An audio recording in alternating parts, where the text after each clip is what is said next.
Welcome back to Vani recipes. నేను ఇవాళ నిప్పట్లు ఏ విధంగా చేసుకోవాలో చూపిస్తానండి. సింపుల్గా చేసేసుకోవచ్చు. ఇదేం పెద్ద కష్టమేం కాదు. ఈజీగానే మనము ఇంట్లోనే బాగా మామూలుగా షాపుల్లో ఏ విధంగా క్రిస్పీగా వస్తాయో అదే విధంగా చేసుకోవచ్చు. ఇప్పుడైతే నేను ఫస్ట్ వైట్ ఫ్లోర్ని తీసుకుంటున్నాను. అదే రైస్ పిండినండి. నేనైతే ఫస్ట్ 1/2 కిలో అంత తీసుకున్నాను. దానికి చూడండి కొంచెం శనగపప్పు, పచ్చి శనగపప్పు ముందుగానే నానబెట్టి పెట్టుకోవాలి 1 అవర్. కొంచెంగా నువ్వుల్ని యాడ్ చేస్తున్నాను. ఒక 2 టేబుల్ స్పూన్ నువ్వులు, 2 టేబుల్ స్పూన్ పచ్చి శనగపప్పు, 1 టేబుల్ స్పూన్ సాల్ట్, అదేవిధంగా జీలకర్ర కొంచెము యాడ్ చేశాను. ఇప్పుడు 1 టేబుల్ స్పూన్ కారపొడిని యాడ్ చేశాను 1/2 కిలోకి. మీరు ఇంకొంచెం కారం ఎక్కువ తినేటట్లుంటే ఎక్కువ యాడ్ చేసుకోండి. ఇది శనగ్గింజలండి, రఫ్గా కొట్టుకొని వేసుకోండి. కొంచెంగా కొత్తిమీర, కొంచెంగా కరివేపాకు సన్నగా తరిగి యాడ్ చేసుకోండి.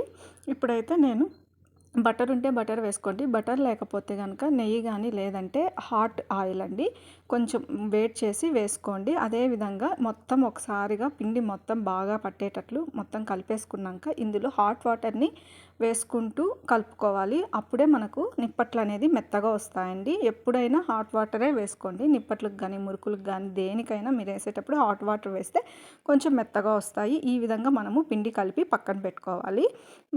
కాసేపు ఒక 1/2 అవర్ నానితే కనుక బాగుంటుంది. నానిన తర్వాత ఇలా అన్నీ మనం వంటలు చేసేసుకుంటూ ఈ విధంగా తట్టుకుంటూ తర్వాత ఆయిల్ని ప్యాన్లో మనం బాగా హీట్ చేసుకోవాలి. హీట్ అయిన తర్వాత ఇప్పుడు పక్కన తట్టి పెట్టుకున్న ఒక్కొక్క దాన్ని ఇందులో వదులుకుంటూ వస్తామన్నమాట. ఇందులో వదులుకుంటూ మీకైతే ఎన్ని పడతాయో ఒక్కొక్క పెనంకి అన్నీ అయితే యాడ్ చేసుకోండి. నాకైతే 3 పట్టాయని నేను 3 వదులుకున్నాను స్టార్టింగ్. మీకు ఇంకా ఎక్కువ పట్టేటట్లుండి పెద్ద పెనం అయితే ఇంకా ఎక్కువ కూడా మీరు యాడ్ చేసుకోవచ్చు. ఈ విధంగా వేసుకున్నాక కాసేపు అయితే ఒక 90% ఫ్లేమ్లో పెట్టేసుకొని దీన్ని మీరు అప్పుడు అటు ఇటు తిప్పుకుంటూ కాల్చుకోవాలి. లేదంటే మాడిపోవడము, లేదంటే ఒకే సైడ్ కాలడము, పిండి పిండిగా ఉండడము అలా ఉంటుందన్నమాట. ఇప్పుడు చూడండి చెక్కలు రెడీ అయిపోయినాయి అన్నమాట.